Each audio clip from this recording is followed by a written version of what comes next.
Producto integrador de aprendizaje de la materia de control de calidad. Tema mejoramiento de procesos de instrumentos. Encargado de la materia el doctor Luis Carlos Torres González. El equipo es conformado por Gutiérrez Dafne, Saucedo Angélica, Sarmientos Kevin y Sánchez Emily. Introducción. La empresa Medcom se dedica a la creación y calibración de instrumentos y piezas que otras industrias mandan para su mantenimiento o arreglo, así como la métrica dependiendo del requerimiento de las empresas, mediciones en 3D y en el área de coordenadas.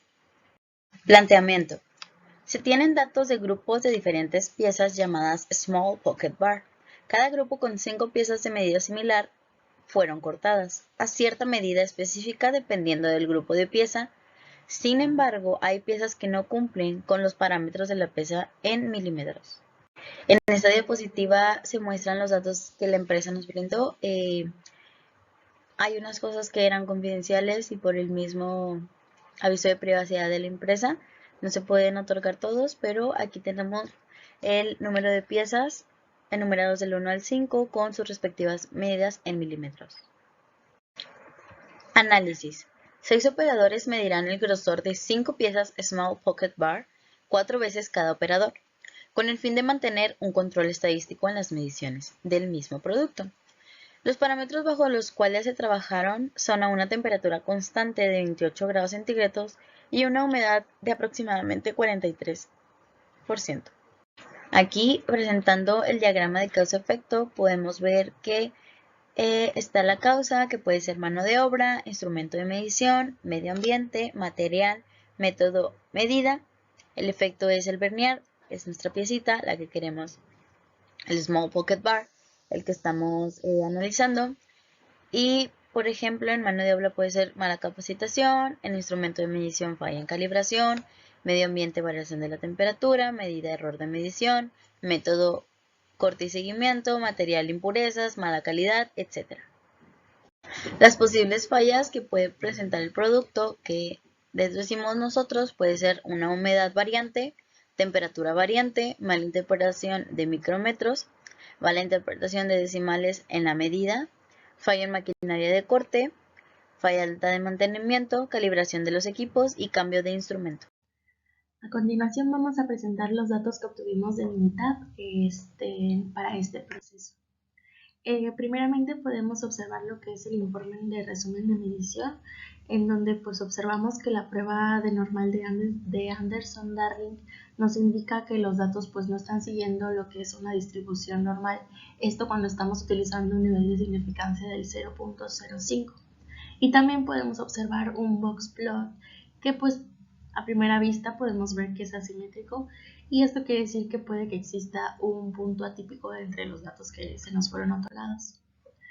Ahora, aplicamos también lo que fue una prueba de groups. ¿Para qué sirve esta prueba de groups? Bueno, nos sirve para identificar la presencia de un valor atípico en nuestro conjunto de datos, por lo que también nos dice que no existe en este caso un valor atípico en cuanto al nivel de significancia del 5%. También se aplicó lo que fue una ANOVA para 2 factores con interacción, en donde podemos observar que nos da un valor F y un valor P. Esto nos va a servir para poder interpretar nuestros datos y decir si los resultados de la prueba son significativos, es decir, si nos permiten rechazar o aceptar lo que es la hipótesis nula con ayuda de estos datos.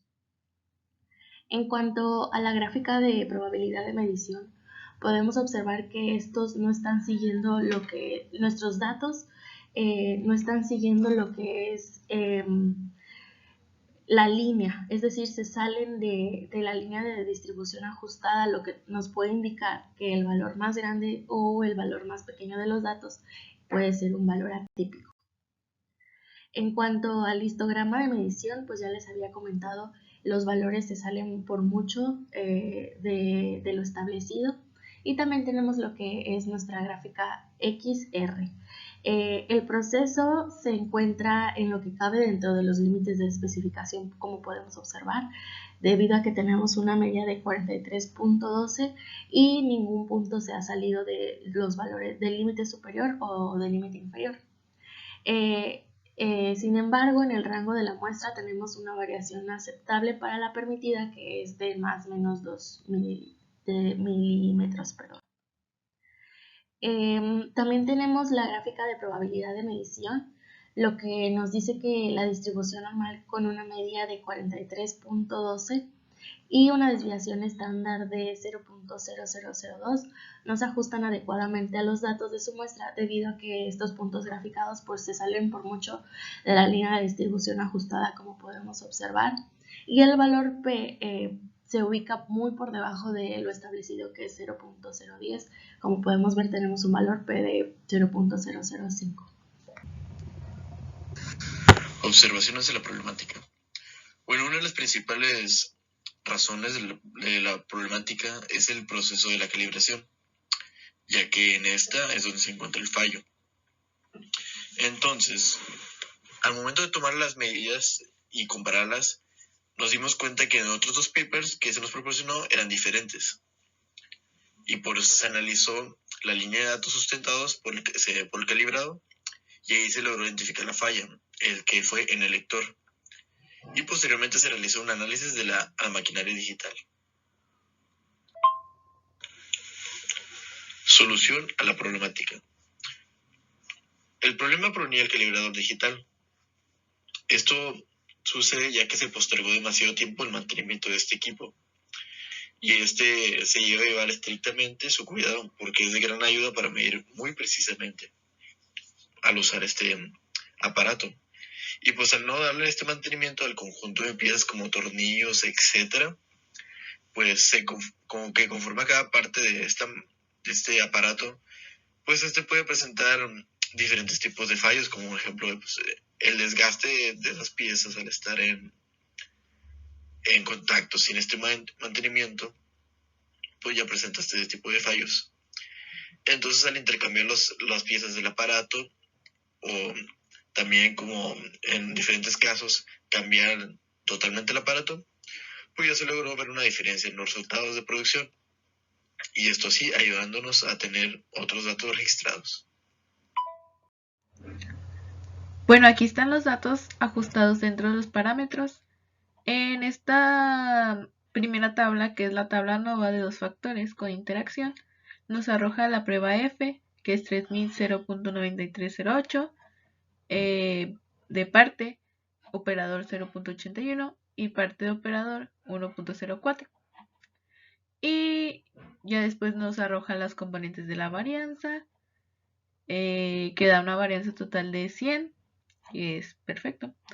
Y en la evaluación del sistema de medición nos arroja la desviación estándar de cada parte, la variación y el porcentaje de variación.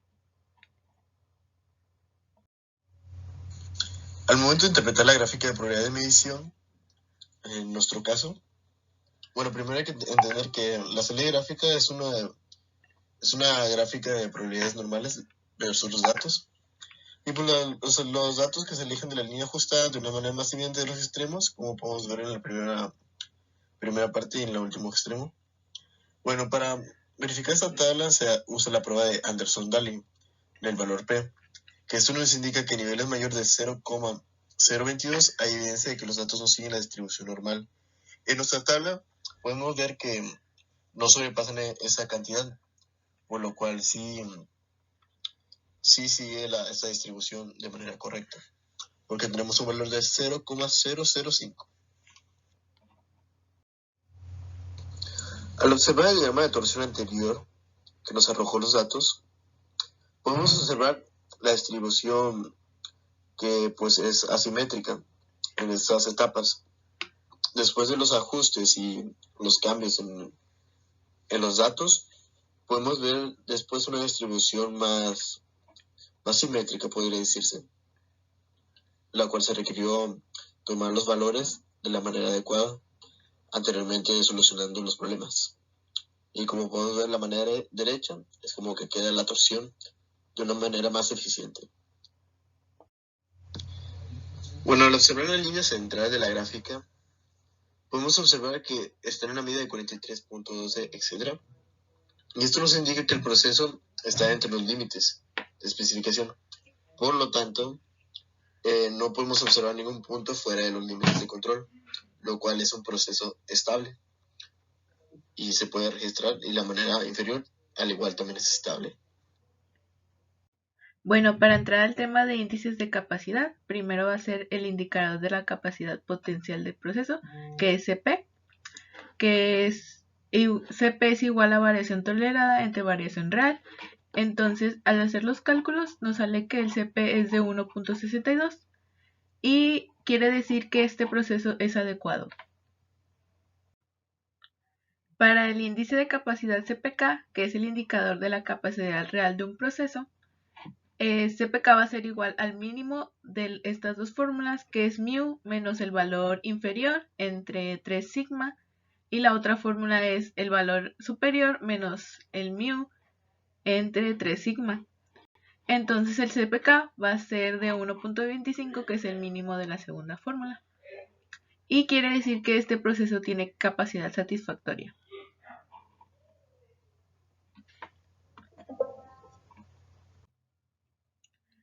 Para los índices de capacidad PPK y PP, bueno, PP va a ser el indicador de desempeño potencial, que es igual al valor superior menos el inferior entre 6 sigma de largo plazo. Y esto va a ser igual a 0.94. Y el PPK la fórmula es casi parecida al CPK.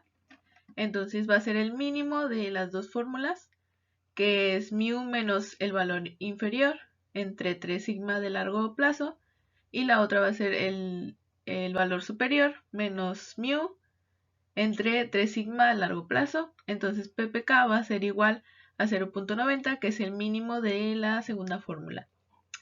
Y como resultado, PPK y PP son menores a 1.67.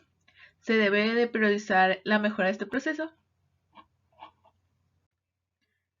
Y ahora, para índices de capacidad Z a corto plazo, la Z significa métrica de capacidad de proceso de mayor uso en 6 sigma.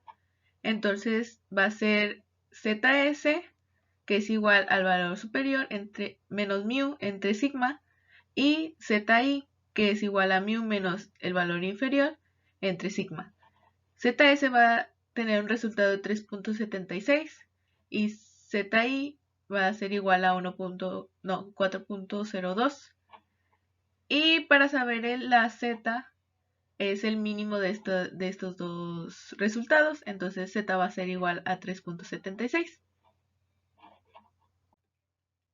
Para el índice de capacidad Z a largo plazo es igual a las primeras dos fórmulas, y ZS tiene un resultado de 2.72 y ZI de 2.91. Igual como lo vimos anteriormente, el resultado de Z va a ser el mínimo de ZS y ZI. Entonces Z es igual a 2.72. Ahora las partes por millón aproximadas, que las sacamos con la Z.